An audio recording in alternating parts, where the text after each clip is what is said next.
Bakit ba hindi dapat na matakot sa mga kaaway ang mga lingkod ng Diyos sa MCGI? Alam ho namin sa MCGI na napakadaming kaaway na masasalunga ang malingkod ng Diyos. Subalit may pangako naman ang Diyos na hindi niya pababayaan ang mga lingkod niya. Efeso 6:2. Sapagkat ang ating pakikibaka, sabi ng Apostol Pablo, ating kasama siya at yung mga membro na inaakay niya, na mga kasama niya sa iglesia ng Diyos. Yan ang tinutukoy niya na atin. Ang ating pakikibaka ay hindi laban sa laman at dugo, kundi laban sa mga pamunuan, laban sa mga kapangyarihan, laban sa mga namamahala ng kadilimang ito sa sanglibutan, laban sa mga ukol sa espiritu ng kasamaan sa mga dakong kaitaasan.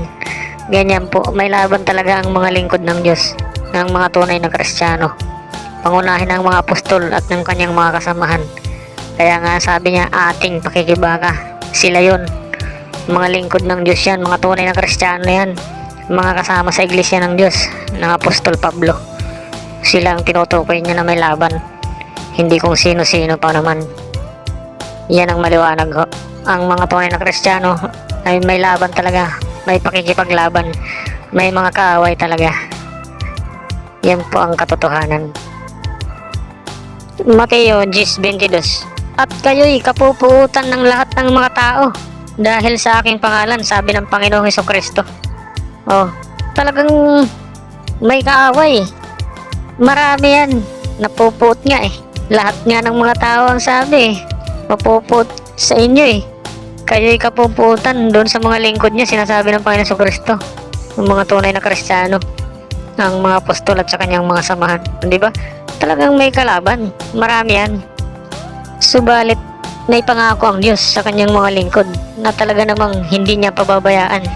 At alam naman ho natin na kapag Diyos ang mag-ingat, ay talagang napaka tindi ng pag-iingat niyan. Kaya hindi dapat mabahala ang mga lingkod ng Diyos, ang MCGI, sa lahat ng mga kaaway. Lahat ng mga tao talagang makakaaway. Minsan nga kapamilya pa eh. Yun talagang mangyayari yun. Yun ang sabi ng Panginoon Hesukristo eh. Hebreo 3:5. Magilag kayo sa pag-ibig sa salapi, sabi sa mga lingkod ng Diyos, ng mga tunay na Kristiyano. Magkasya kayo sa inyong tinatangkilik, sapagkat siya rin ang nagsabi, ang Diyos ang nagsabi, sa anumang paraan ay hindi kita pagkukulangin. Sa anumang paraan ni hindi kita pababayaan. Yan, napakaliwanag yan. Hindi talaga pababayaan ang lingkod ng Diyos, ang lingkod ng Panginoong Hesukristo. Hindi niya talaga pababayaan. Yan ang pangako niya. Kaya kahit anumang laban or mga kaaway na yan, naku po, ay di tayo dapat matakot. Yun ang sabi niya. Basahin natin Mateo 10:28. At huwag kayong mga takot sa mga nagsisipatay ng katawan, datapot hindi nakakapatay na sa kaluluwa, kundi bagkos ang katakutan ninyo yaong makapupuksa sa kaluluwa at sa katawan sa impyerno. Yan ang maliwanag. Sabi ng Panginoon Hesukristo, huwag kayong mga takot. Diba? Mga kaaway yan eh. Sigurado yan eh. Kaya nga pumapatay ng katawan eh. Pumapatay ng tao eh. Pero ang utos, huwag kayong matakot. Hindi nga niya pababayaan eh. Diba? Bakit? Ano bang malalim dyan? Bakit hindi tayo dapat matakot? Pilipos 1:28. At sa anuman ay huwag kayong mga takot sa mga kaaway. Yun po sabi ng Apostol Pablo, na ito sa kanila ay malinaw na tanda ng kapahamakan. Ba, ganun pala yun. Yung mga pananakot pala ng mga kaaway, tanda pala yun na malinaw sa kanilang kapahamakan. Diba? Ay, biruin mo naman eh, inaaway ninyo mga lingkod ng Diyos, mga alagad ni Kristo, ay talagang mapapahamak kayo niyan yun ang sabi ng apostol eh, pinasulat ng Panginoon Hesukristo eh, huwag kayong mga takot sa mga kaaway. Yan ay malinaw na tanda sa kanilang kapahamakan. Datapwat tanda ng inyong pagkaligtas. Ayun ang magandang balita dyan. Biruin mo, inaaway ka ng mga kaaway, mga napupuot, naninira, yung mga exciters. Tanda pala ng pagkaligtas yun ng mga lingkod ng Diyos. Naku po, kaya pala hindi dapat ikatakot.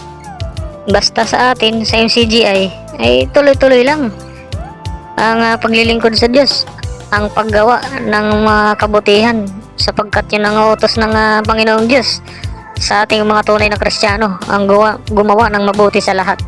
Basahin po natin ang Galatia 6:10.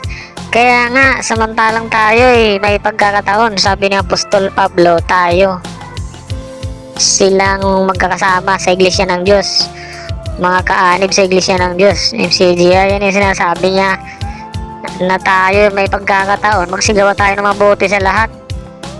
Tayo. Hindi naman nila membro, sabagay, hindi talaga makakasama nila sa paggawa ng mabuti kasi hindi nga sila kasama Ang sinasabihan lang ni Apostol Pablo, yung mga kasama niya, magsigawa tayo ng mabuti sa lahat. Mga Kristiyano na tunay, mga kaanib sa Iglesia ng Diyos, members, Church of God International, kasi sa lahat ng bansa may member, di ba?